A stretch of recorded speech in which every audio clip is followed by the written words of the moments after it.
Assalamualaikum warahmatullahi wabarakatuh.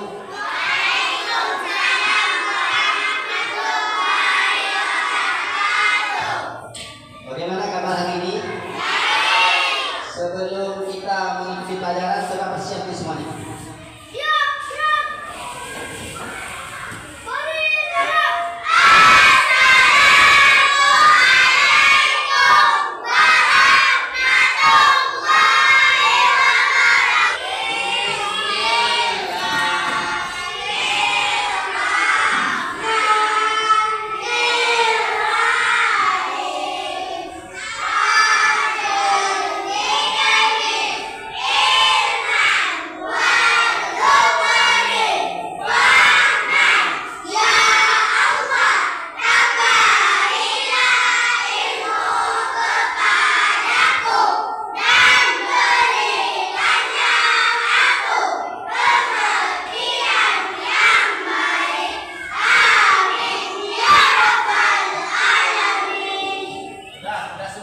Bagaimana kehadiran hari ini? Ada hadir semua nggak? Hadir semuanya ya. Jadi sebelum kita memasuki pelajaran, kita mendengar dulu lagu supaya pembelajaran hari ini lebih tampak bersemangat ya.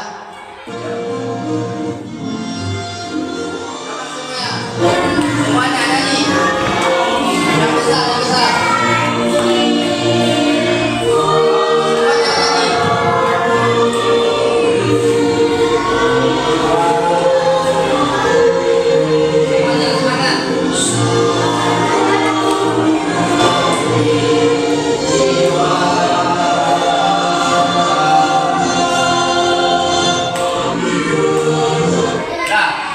Berarti hari ini kita masuki pelajaran apa kemarin? Masalah apa?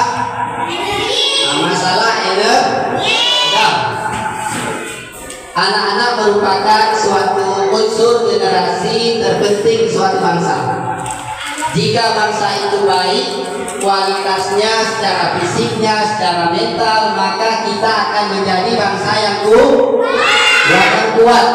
Seiring dengan firman Allah di dalam surah Ar-Rahman, hai jamaah jin dan manusia, jika kamu sanggup melintasi penjuru langit dan bumi, maka lintasilah. Dan kamu tidak sanggup melintasinya melainkan dengan kekuatan. Apa itu kekuatan? Ilmu pengetahuan. Allah menciptakan bumi, menciptakan laut, menciptakan apa lagi? Kemudian Allah menciptakan air terjun. Di air terjun itu ada terkandung apa? Ada yang namanya energi. Apa yang maksud dengan energi? Siapa tahu? Energi ya. Energi adalah kemampuan untuk melakukan usaha atau kerja. Berarti energi kemampuan untuk melakukan kerja atau usaha. Coba tepuk tangan semuanya kawan-kawan kita. Udah. Berarti di dalam air terjun itu terdapat yang namanya energi. Kemudian Allah menciptakan lagi lautan. Di lautan itu pun ada yang namanya energi. Di samping kekayaan alam, kemudian di laut itu ada yang namanya minyak. Di dalam bumi yang kita injak itu ada minyak. Minyak itu berasal dari fosil. Apa itu fosil? Siapa yang bisa menjawab? Fosil adalah sisa tulang-tulang hewan atau tumbuhan yang terkadang ribuan tahun yang lalu. Berarti fosil apa? Sisa tulang-tulang yang sudah ribuan tahun yang lalu. Tepuk tangan dulu sama kawan kita tadi. Berarti kita sudah melihat bahwa minyak bumi yang ada di bumi itu perlu kita ambil. Bagaimana cara mengambilnya? Otomatis kita harus mengalami ilmu perminyakan. Tanpa ilmu kita tidak bisa melakukan apa? Minyak diambil dengan cara apa? Digebor. Setelah minyak diambil yang namanya minyak mentah. Minyak mentah itu tidak langsung dipakai, otomatis ada yang namanya penyuling. Indonesia bisa nggak menyuling sendiri? Tidak. Minyak bumi Indonesia diekspor. Apa itu ekspor? Siapa tahu ekspor?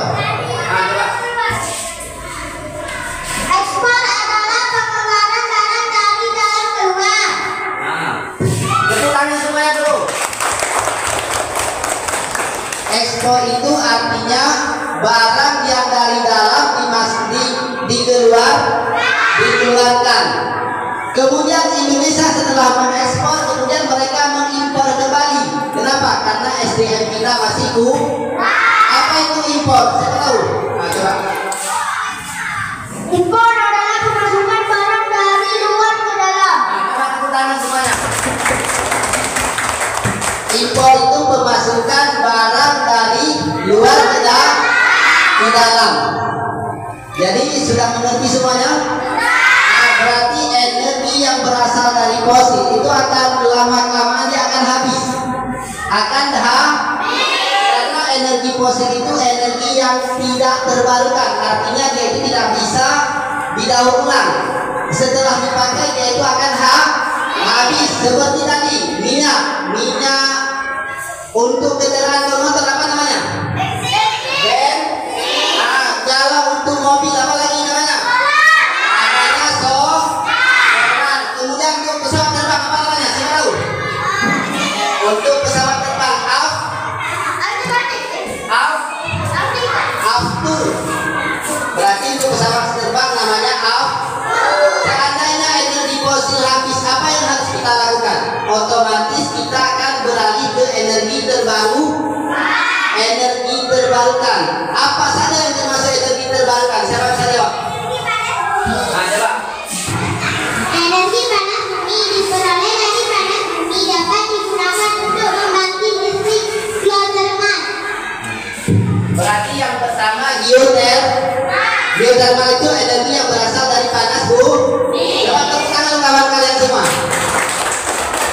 Kemudian energi terbarukan apa lagi? Energi matahari dapat menghasilkan energi listrik dari terbang. Nah, berarti yang kedua energi matahari. Coba tepuk tangan tuh.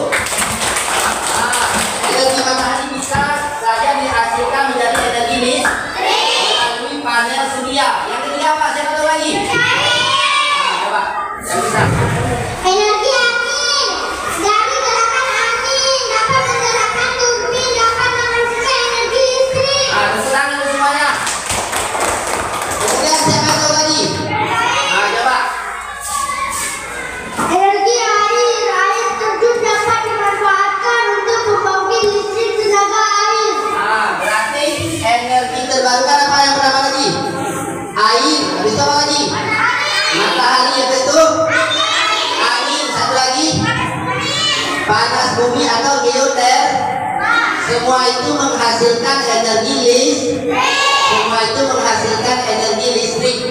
Jadi kemudian di pembelajaran hari ini kita ada lagi tentang masalah hak. Semua manusia itu punya hak dan kewajiban. Misalnya kita dulu beberapa hari kemarin itu ada yang namanya pemilihan umum. Kita itu mempunyai hak untuk mencalonkan sebagai apa kemarin? Sebagai dewan. Kemudian kewajiban kita sebagai warga negara apa? Memilih. Nah, itulah yang namanya hak. Kemudian kamu di rumah pun punya hak. Hak apa saja yang ada di rumah? Hak apa aja? Semua itu punya hak. Saya akan membagikan beberapa contoh presentasi nanti. Ini nanti saya akan berikan soal. Nanti kalian akan melakukan presentasi. Nah, sebelum kita melanjutkan ke pembelajaran, otomatis kita harus melakukan atau menonton video pembelajaran. Setelah kamu nonton, nanti saya kasih soal. Kemudian kalian melakukan presentasi. Sebelum ini kita lihat videonya ya. Pertama belum dimatiin dan komputer masih hidup. Ayo silakan sekalian itu. Udah hal kebiasaan kayak gitu ternyata bukan kebiasaan yang baik loh. Karena secara gak langsung penggunaan listrik yang berlebihan bakal ngaruh sama pemanasan global. Kenapa bisa gitu ya?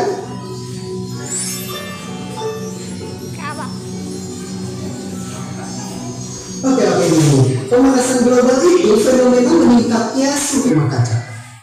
Dampaknya kerasa banget buat kehidupan manusia dan lingkungan. Kayak perubahan iklim yang bikin cuaca makin gak nentu, mencairnya es di kutub, hingga bencana alam yang makin sering terjadi. Sungguh angka yang tidak sedikit, bukan? Jadi, kalau makin banyak orang yang boros pas pakai listrik, makin banyak juga permintaan pasokan listrik. Yang artinya makin banyak juga pembakaran batu bara yang dibutuhin. Yang artinya juga makin banyak sumbangan gas. Selain itu pun, kalau kita berhenti, karbon yang kita lepas ke atmosfer bakal tetap nyemarin lingkungan. Bahkan sebuah penelitian juga bilang bahwa pencemaran kita bakal bertahan lebih dari 100.000 tahun. Sungguh sangat menyeramkan. Walaupun begitu, bukan berarti kita malah putus asa. Kalau kita diemin aja, keadaan di bumi bakal jauh lebih parah. Kayak di negara-negara tadi, kita perlu ubah energi fosil kita ke energi terbarukan. Nggak cuma nurunin emisi karbon, pindah ke energi terbarukan juga bisa meningkatkan kesehatan. Fakta mengerikannya, sebuah penelitian bahkan bilang dalam di tahun 2018 ada lebih dari 8 juta orang yang meninggal karena polusi. Nanti ini kan setelah kalian nonton video tadi ini, saya akan memberikan soal. Kalian jawab soal, nanti kalian melakukan presentasi ke depan ya. Sebelum ini saya akan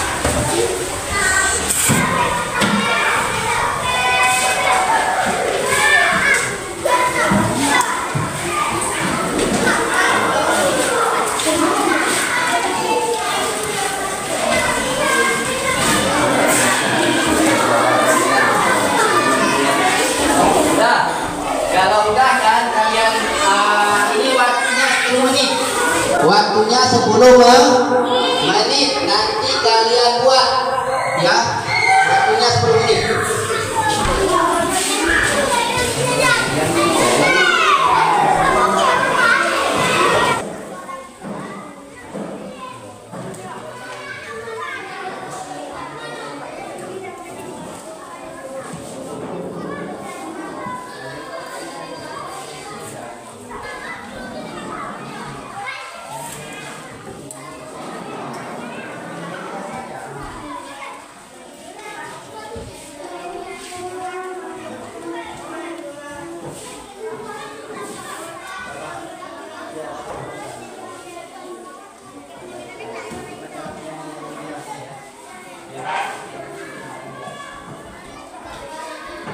Siapa dulu yang akan melakukan presentasi?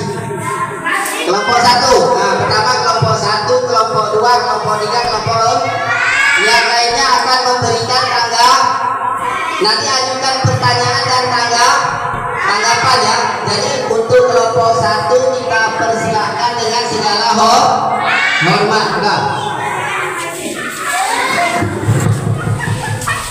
Assalamualaikum warahmatullahi wabarakatuh.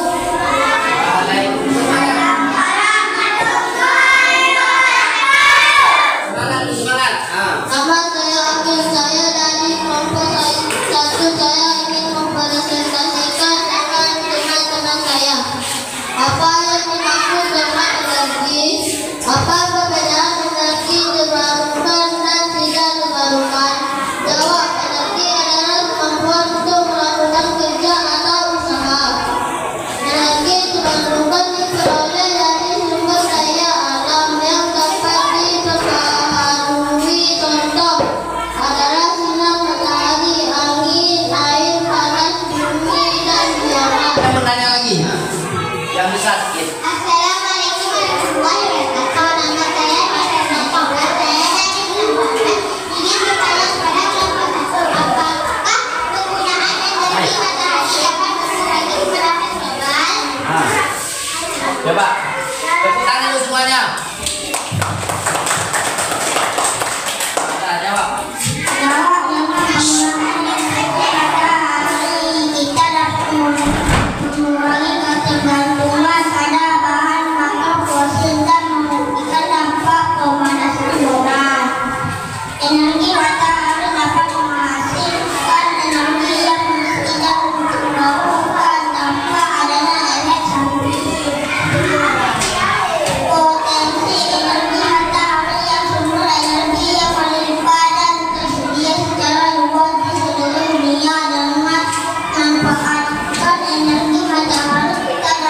mengurangi keterbatasan dan ketergantungan pada sumber energi yang terbatas dan tidak terbarukan. Ada yang bertanya lagi? Siapa yang bertanya lagi? Sudah habis. Coba tutup. Cukup sampai di sini saya presentasi kami hari ini, lebih kurang kami mohon maaf. Assalamualaikum warahmatullahi wabarakatuh. Waalaikumsalam warahmatullahi wabarakatuh. Tepuk tangan semuanya dulu. Udah. Jadi tadi masalah apa tadi? Masalah fosil ya. Sekarang kelompok siapa lagi yang mau bertanya? Yang mau presentasi? Coba yang semangat dulu sedikit. Coba tepuk tangan dulu sama kawan. Assalamualaikum warahmatullahi wabarakatuh. Waalaikumsalam. Perkenalkan, nama saya Nurul Iza. Saya dari kelompok 2 yang ingin mempresentasikan tugas kami. Apa dampak penggunaan energi bagi lingkungan? Penggunaan energi memiliki dampak yang signifikan bagi lingkungan. Beberapa dampak tersebut meliputi penggunaan energi terutama dari bahan bakar fosil. Lingkungan seperti polusi udara, pengambil listrik tenaga air atau tenaga panas bumi dapat menyebabkan pencemaran air jika tidak dikelola dengan baik. Pengeluaran minyak lepas pakai dapat menyebabkan tumbuhan minyak yang rusak kehidupan laut dan ekosistem pesisir. Pembangunan infrastruktur energi dapat mengganggu habitat alami. Apakah penggunaan energi terbarukan dapat berdampak positif bagi pertumbuhan ekonomi dan pembangunan? Industri energi terbarukan seperti energi matahari, angin, dan bioenergi dapat menciptakan lapangan kerja baru. Instalasi pemeliharaan di penelitian energi terbarukan mendorong inovasi dan pengembangan teknologi baru. Inovasi ini dapat memajukan sektor teknologi dan memberikan keuntungan ekonomi jangka panjang. Apakah ada yang ingin bertanya? Siapa yang bertanya di sini? Udah, coba tanya. Udah, coba tanya kelompok 1. Assalamualaikum warahmatullahi wabarakatuh. Kelompok 1 ingin bertanya kepada kelompok 2, apa dampak posisi penggunaan energi bagi kehidupan kita?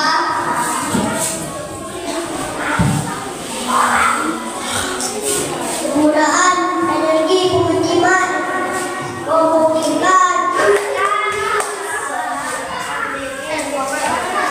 Assalamualaikum warahmatullahi wabarakatuh.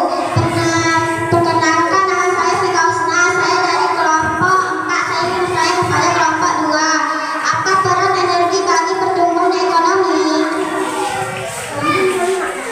Di dalam sektor industri itu membutuhkan energi dalam jumlah yang sangat besar untuk menjalankan mesin dan peralatan.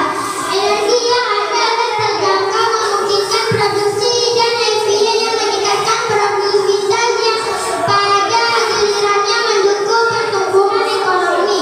Energi juga berperan penting dalam sektor transformasi seperti mobil, truk, dan pesawat membutuhkan bahan bakar untuk beroperasi. Pasokan energi yang terjangkau memungkinkan mobilitas manusia dan barang yang secara efisien bisa menumbuhkan bisnis, pertumbuhan ekonomi regional dan global.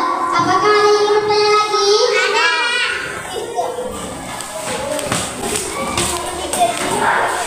Assalamualaikum warahmatullahi wabarakatuh. Nama saya Alia Lawali. Saya dari kelompok 3. Saya ingin bertanya kepada kelompok 2. Mengapa energi listrik sangat penting di dalam kehidupan sehari-hari? Karena energi listrik digunakan untuk penerangan di rumah, kantoran, jalan, dan tempat umum, serta kompor listrik, oven, mikrofoon, memasak makanan, dan lebih mudah dan lebih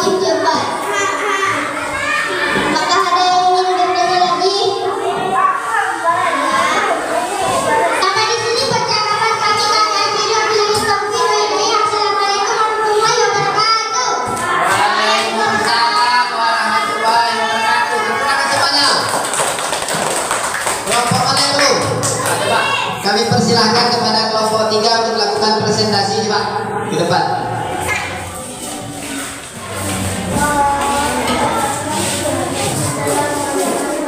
Assalamualaikum warahmatullahi wabarakatuh. Waalaikumsalam warahmatullahi wabarakatuh. Kami dari kelompok 3 yang menyampaikan tugas kami. Apa yang dimaksud dengan hukum kekebalan energi? Energi tidak dapat diciptakan atau dimusnahkan, tetapi energi dapat diubah dari suatu bentuk ke bentuk lain. Dulu apa alasan bahwa penggunaan energi dapat merusak ekosistem? Yaitu untuk memperoleh sumber energi dan perlu pemboboran dan eksplosi dengan merusak lingkungan dengan merusak habitat hewan. 2. Proses pembakaran bahan bakar fosil untuk menghasilkan energi menghasilkan emisi polutan yang mencemari udara dan air. Adakah yang di sini bertanya? Coba ke depan aja langsung. Assalamualaikum warahmatullahi wabarakatuh.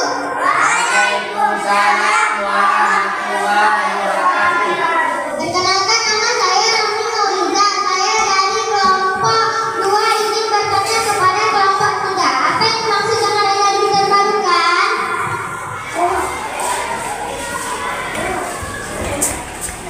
Sumber energi terbarukan juga dikenal sebagai sumber energi hijau. Merujuk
Assalamualaikum warahmatullahi wabarakatuh.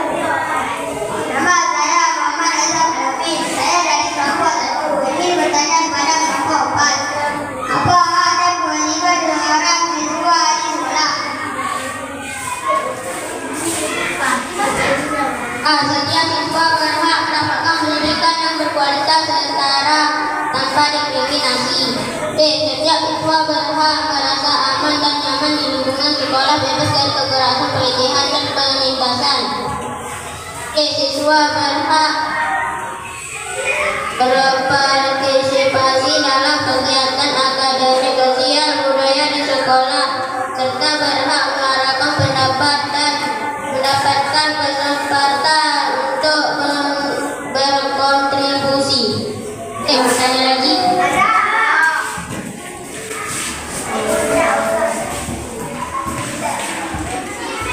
Assalamualaikum warahmatullahi wabarakatuh.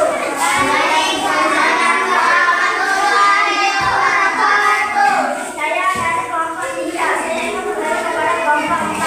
Apa langkah yang dapat diambil oleh sekolah untuk mencegah bullying di antara siswa? Melakukan kebijakan yang jelas tegas tentang bullying. Sekolah dapat menyelenggarakan program edukasi dan kesadaran tentang bullying untuk siswa. Sang sekolah harus aktif mengawasi dan memantau interaksi antar siswa. Mereka harus memperhatikan tanda-tanda bullying. Sekolah harus menciptakan lingkungan yang aman terbuka bagi siswa. Sekolah harus melibatkan orang tua dalam upaya pencegahan bullying. Mereka dapat memberikan informasi kepada orang tua tentang tanda-tanda bullying. Adakah yang ingin bertanya?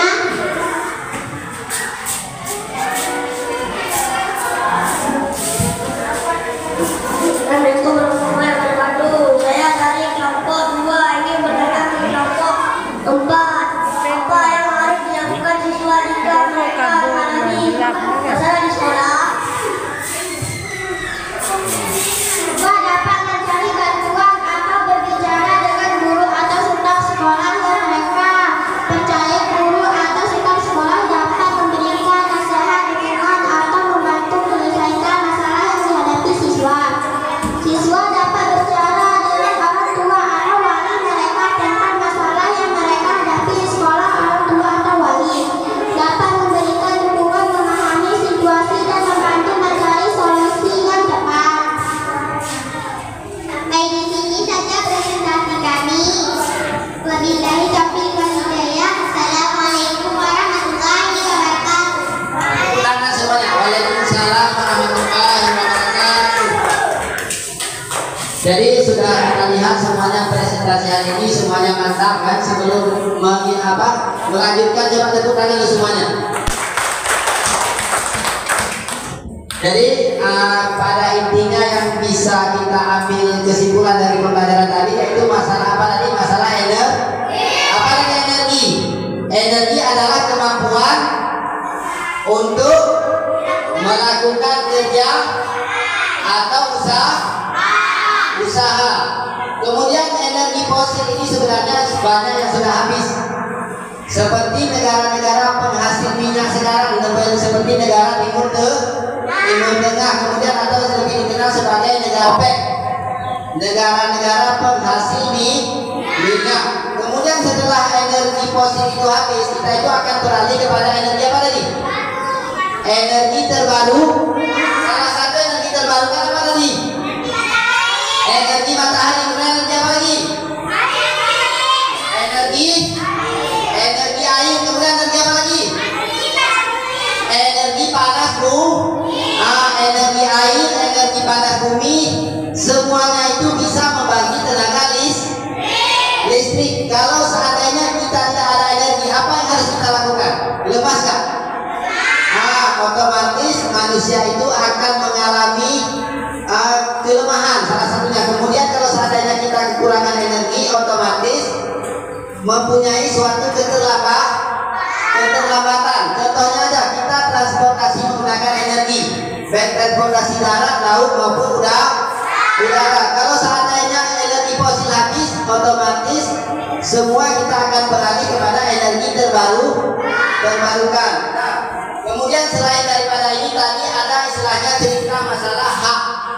Kemudian sekarang ini banyak yang kita lakukan, yang kita lihat banyak terjadinya bully. Ada nggak bully? Baik bully di sekolah. Biasanya di sekolah itu sering ngejek-ngejek satu sama lain. Kemudian ada yang sifatnya kekerasan. Bahkan kalau seandainya anak sering dibully, itu ada yang namanya terjadinya mati atau anak itu bunuh diri. Ada nggak? Ada baru-baru sekarang ini terjadinya di daerah Aceh, Pak. Kemudian itu kita jangan suka kali membuli, mengejek kawan, memukul kawan yang tidak boleh. Itu suatu hal yang berhadapan dengan hukum. Mungkin sebelum kita lanjutkan melakukan refleksi. Jadi nanti kamu di sini kamu isi, misalnya hari ini bagaimana pembelajaran hari ini, bagaimana pembelajaran hari ini, senang nggak? Nah gitu, kamu isi ya. Coba isi aja. Tentang pembelajaran hari ini, senang atau tidak? Nah, gitu. Ya, diisi aja. Bagaimana pembelajaran ini kamu isi? Kalau seandainya kalian suka, bilang suka. Kalau tidak, bilang tidak. Nah, udah. Kalau memang itu nanti dikumpul, itu aja nanti aja dikumpul. Nah, jadi cukup sampai di sini pembelajaran kita hari ini. Lebih dan kurang saya mohon maaf. Nanti kalau seandainya ada hal-hal yang perlu ditanyakan, tanyakan lagi. Nanti belajar lagi di rumah menjadi lebih baik, bahwa anak-anak tadi suatu hal yang tujuan kita hidup ini untuk belajar. Kalau seandainya kita tidak belajar, kita itu nanti akan bodoh ke depan. Dan ilmu-ilmu kalau seandainya kita tidak belajar, ke depan terjadi pangsa pekerja itu yang begitu sulit. Kalau seandainya kita tidak punya ilmu, kita itu akan susah hidup. Cukup sampai di sini yang dapat saya sampaikan. Saya akhiri. Sebelum saya akhiri, kita baca